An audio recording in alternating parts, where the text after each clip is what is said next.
दोस्तों, आज की कहानी है चालाक सास की समझदार बहू।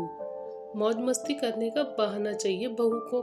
सुबह निकल जाती है सज धज कर, देर रात को वापस आती है। उससे कोई मदद की उम्मीद ही मत रखो। उसके लिए जितना कर सकते हो कर दो। गुस्से में शोभा जी बड़बड़ा रही थी। पिंकी, जो आज ऑफिस से जल्दी आ गई थी, बाहर खिड़की से आती हुई सासू माँ की आवाज सुन रही थी।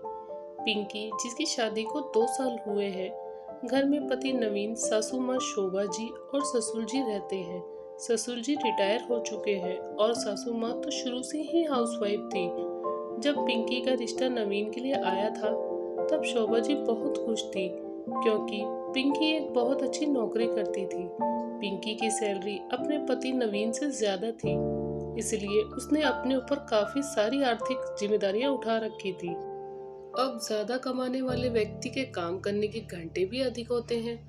पिंकी का ऑफिस घर से बहुत दूर था, तो वो सुबह जल्दी निकल जाती थी और वापस आते हुए उसको रात ही हो जाती थी। ऐसी स्थिति में पिंकी के लिए नौकरी के साथ साथ घर का काम करना संभव नहीं था। पिंकी ने अपनी सासू माँ की मदद के लिए एक कामवाली भी लगवा दी थी, जो कि घर की साफ सफाई करती और बर्तन धोकर जाती। पिंकी तो खाना बनाने वाली भी लगवाना चाहती थी, पर सासू माँ जिद पर अड़ी थी। हम किसी अनजान औरत के हाथों का बना खाना नहीं खाते। शोभा जी के चेहरे पर उनका गुस्सा साफ साफ दिखाई देता था। कभी कभी वो अपनी सहेलियों से कहती, बहू की नौकरी से हमें क्या फायदा हुआ। कभी कोई पड़ोसन पूछ लेती, शोभा कब बना रही है दादी तुम्हें तुम्हारी बहू।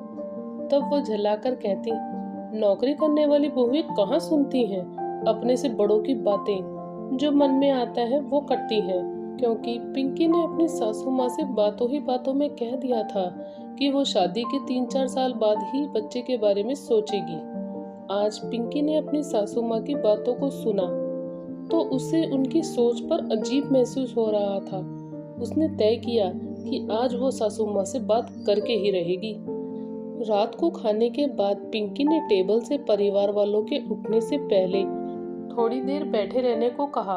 वो बोली, मम्मी जी, आपको ऐसा लगता होगा कि मेरे नौकरी करने की वजह से आपको घर के काम करने पड़ते हैं।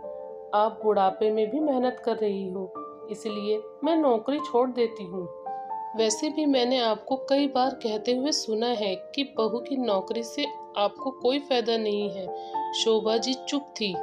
उन्हें समझ आया कि शायद पिंकी ने आज उनकी बातें सुन ली है।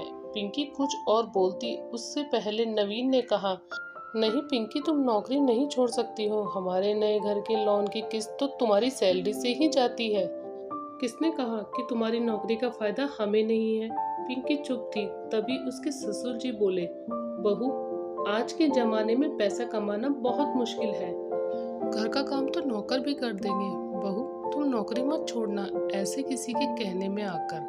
मुझे तो तुम पर बहुत गर्व है। शोभा जी चुप थी। आज शायद उन्हें समझ आ गया था। आज पिंकी के लिए ये समय गर्व का था कि कम से कम उसके परिवार वालों को उस पर गर्व है।